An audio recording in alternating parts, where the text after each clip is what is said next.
किमकुर्वत सञ्जय सञ्जय उवाच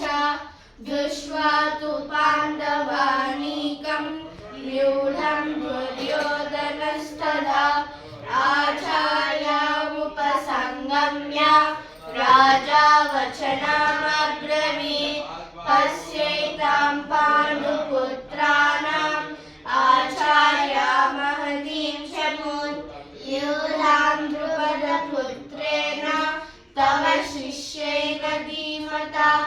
अत्र शूरा महेश्वास भीमार्जुनसमायुधि युयुधानुर्विराटश्च द्रुपदश्च महारथः दृष्टकेतुश्चैकितानः काशीराजश्च वीर्यवान् पुरुजित् कुन्तिभोजश्च शैब्यश्च नरपुङ्गवः उदामन्युश्च विक्रान्तः उत्तमौजाश्च वीर्यवान् सौभद्रो द्रौपदेयाश्च सर्व एव महारथाः अस्माकं तु विशिष्टाये तानि गोदाभिजोत्तमा नायका मम सैन्यस्य सन्यातं तां ब्रवीमिते भवान् भीष्मश्च कर्णश्च कृपश्च समितिञ्जयः अश्वत्थामा विकर्णश्च सौमदत्तिष्ठदेव च अन्ये च बहवः शूरा मदर्थे जगज्जीविता नानाशस्त्रप्रहरणाः सर्वे युद्धविशारदाः अपर्याप्तं तदस्माकं बलं भीष्माभिरक्षितं पर्याप्तं त्रिगणेतेषां बलं भीमाभिरक्षितम् अयनेषु च सर्वेषु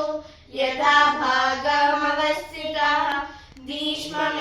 भीष्ममेवाभिरक्षन्तु भवन्तः सर्व एव हि तस्य सञ्जनयन् हर्षं कुर्वद्यः पितामहः सिंहनादं विरज्योच्छै शङ्खं दद्मौ प्रतापवान् अनन्ताविषयं राजा कुन्तीपुत्रो युधिष्ठिरः नकुलः सहदेवश्च सुघोषामणिपुष्पकौ काश्यश्च परमेश्वासः शिखण्डी च महारथः दृष्टद्युम्नो विराटश्च सात्यकिश्च पराजितः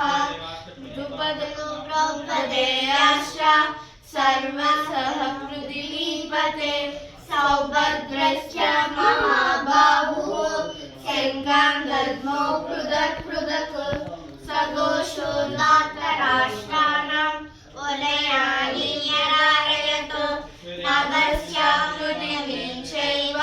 तुमुलो यन्नादयन् अनाव्यवस्थितान् दृष्ट्वा धार्तराष्ट्रान् कपिध्वजः प्रवृत्ते शस्त्रसम्पादे गरुरुद्यम्य पाण्डवः अर्जुन उवाच